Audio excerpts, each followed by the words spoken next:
Sometimes yes means no, and no means yes. And it's very difficult, and I hope you will help me to decipher it, because I don't know how to do it, like seriously. Now I'm just kidding, we are going to talk about very sort of interesting and important program that we are having, that almost every single human being is having. And it is that we are trying to test others, whether they are really interested in stuff that's inside us that we want to get out. But why is that important? Like, well, yeah, you don't need to know about it, you don't need to learn it, and it will end up being somehow like anything else in the world. Like, you don't need to go to the surgery, it will end up somehow. But if you want to do better, if you want to live, if you want to thrive, if you want to be a good communicator, it's good to know about these things, so you can be a step further and you can be better, you can understand people better, and you can help.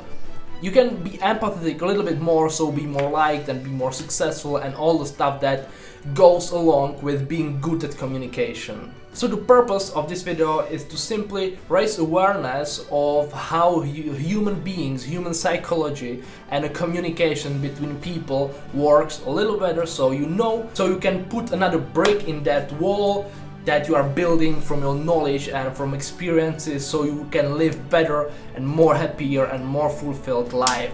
And now it's time to just get better. But before I start, I'd like to ask you to like the video, so it helps the algorithm, it gets to more people. And you will just remember that when you open that like list, you will just see my video, my face, and I hope you'll be happier a little bit at least. And I'm sorry for my bushy look at the moment, but I'm preparing for one of the best friends' wedding next week, so I'm just kind of lazy to shave and to kind of to go to the barber, because I'm going there next week, so I'm fresh for the wedding. So please apologize for this bushy and Indiana Jones look, but I hope it doesn't matter that much, and we are diving in right now. There is a thing, well, there are more things that you need to understand about people, but the thing that I'm going to talk about right now is that people want to share things. They want to talk about what's inside of them, what they experience, what they want to talk. They want to talk things through, so it's clear and there are no tensions between the people. But there is an important thing, they don't want to talk to people that are not interested to what they can say. So you must pass the tests of the people before they tell you something. There is very good example of that, and I believe everybody knows that. And I just want to say for the record that it's not only that women do that, men do it as well. Well, I'm guilty of that as well. I do it, I'm aware of that, and my wife is fortunately aware of it as well, so she knows that she needs to dig a little bit deeper and pass that test. So, to cut the trim, you know it. There is a first person that is acting a little bit weird, a little bit different, and the second one is asking, hey honey, is everything alright? Is something bothering you, or what's going on? The first partner says, well, yeah, it's okay. And that's the trick. Now here is the very crucial moment for you what to do. There is a bad scenario. The asking partner is saying, alright, but do you want to see movie tonight, or what we are going to eat for dinner, and is not getting back to the fact that he or she noticed that the first partner is acting a little bit weird. Some people are solely relying on what they are telling, and they are not encountering body language and stuff that are written between the lines. So that's the bad encounter. The asking partner didn't pass the test of the, let's call it, sad partner, and there is going to be a trouble later on, because as we know it, like, these things bubble in us, and when it gets to the critical point, it just releases, and there usually is a fight and very unpleasant moments of that conversation. But the important thing is to know, when you are asking, that you need to pass some tests of the person that you are asking to prove them that you are really interested of what they are like experiencing at that very moment. So the good scenario is, honey, I can see there's something going on. What's going on? Please tell it to me. I'm really curious about it. I want to know what happened. And now you are going the right path. You pass the first test. Like, yeah, there are going to be more of them. Like, generally I'd say 3 or 4 of these proofs that you are really interested of what is going on with that person. And when you finally get through these tests, you earned the trust of the person and they will share what's going on with them. And it's actually quite a good position for you, because if you leave it and let it go to the moment and let it evolve to the moment where it really like explodes in the partner, and then there is that big fight, like it's really a critical moment and it's no need to let it go that far. When you are digging deeper, like at the moment you notice something, you are actually finding that problem in a kind of a beginner stages, and it's not that big, it's not that emotionally charged, and you can think, you can talk that through and you can find a solution for that. And when the partner is mad at you for something, you can apologize for it at that very moment, and it will prevent the big fight. So it's just a communication hack or trick that you can use to gain a bigger trust of the person. You can prevent some like future bigger fights, and you are just passing, you are getting on a deeper levels and on a stronger levels of a relationship that you have with that person. And this model is applicable to like various different sorts of communications, but it generally works when you already have built some sort of a relationship with that person.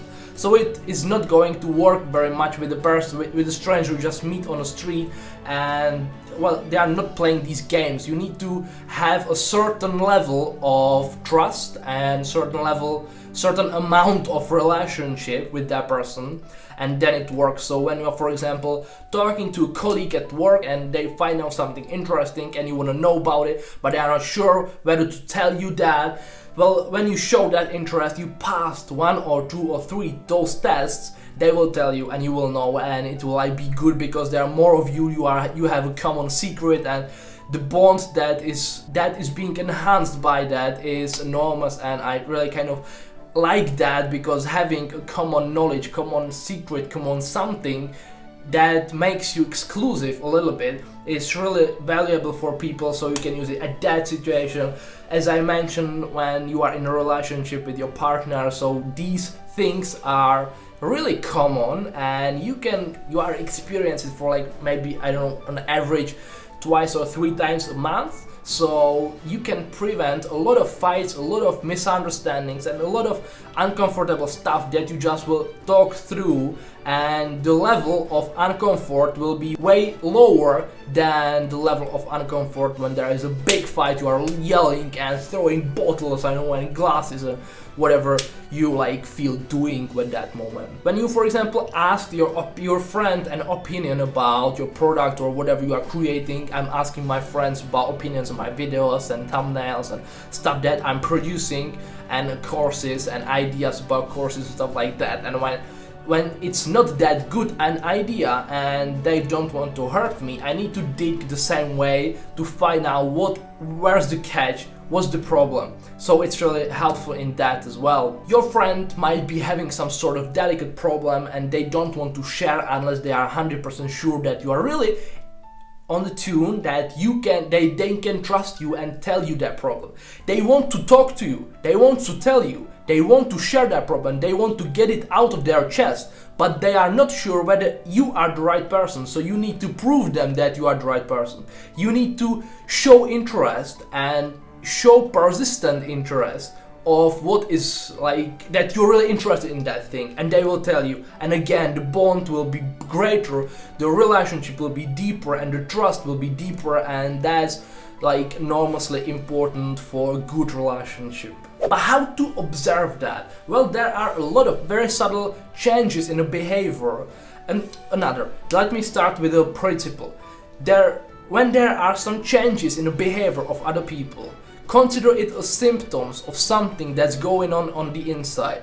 Let me tell you about like a medical perspective a little bit. When you get a bad stomach ache, it's because of something that happened in a previous time. So you maybe ate something bad, or I don't know, or your appendix went wrong and you need to go to the surgery. There was a reason for that stomach ache.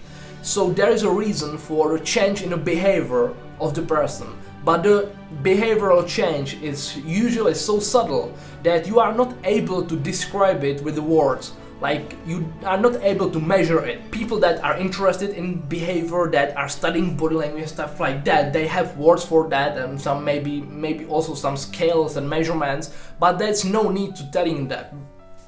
Our brain is awesome in a way that he can spot changes of behavior, very subtle changes of behavior, and like give you the notification there's something going on in that person.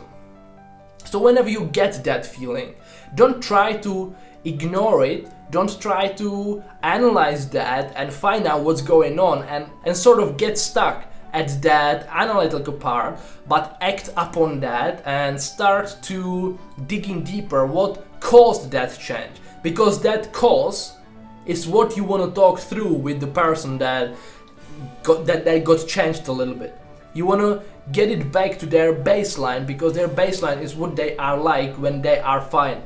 So whenever there is a deviation from that, there is a bad and something happened, and that reason probably is something that wants to be shared, but you just need to create an environment for that sharing. Let me tell you a little bit quite vague tips about how to find that out, because I'd seriously suggest you to follow that feeling. But generally, when the person is saying something, he is not 100% sure whether to tell, he's having a weaker voice and low confidence in that statement. When you find that out and you know that person is talking a little bit different during when everything is alright, you may want to start digging why is that and asking questions about, for example, the matter of that question, like what's the important part from that and why they are having a weak voice or what's going on. When you are digging deeper to get that needle, with every single layer you go deeper, the person is less confident about that and is showing maybe a little bit of embarrassment and sort of that having that kind of subtle smile that you are hitting the head of the nail, that you're going the right direction, but you still did not pass the final test and they are not 100% sure whether to tell you that. So whenever you are noticing that there is a low confidence where usually is a confidence, you want to dig deeper what's going on. And when with every single question there is a less confidence, you know you are going to the good direction and you are finding and noticing things that they really feel like they want to be noticed, but they are not giving it out. So it's for people that are initiated in that. Yeah, you gotta go through that initiation process to kind of gain trust and be credible for that information that is really important for that person. So I hope it made a little bit of sense. If you have some example of that, I'd really love to hear from you in the comments that you've experienced that you know that, or that you just like the video, because I kind of like to hear that. And if you have any questions at all, please leave a comment down below as well. Like the video again, or share the video, or like send it to a friend who might find that useful, or send it to person who is not aware of there is so certain messy levels of conversation that you need to pass some tests, maybe your partner, maybe your friend, who you are trying to send signals that they need to be more interested, more curious, and they are not. So just send it to them and I'll be very happy talking to them by the video, of course, and kind of nice catching up with you. And just let me know what you think, what you think, how you are, and I'd be stoked to see you in the next video, which is coming like probably next week or something in the middle. That's it. See you next time, guys. Love you. Bye.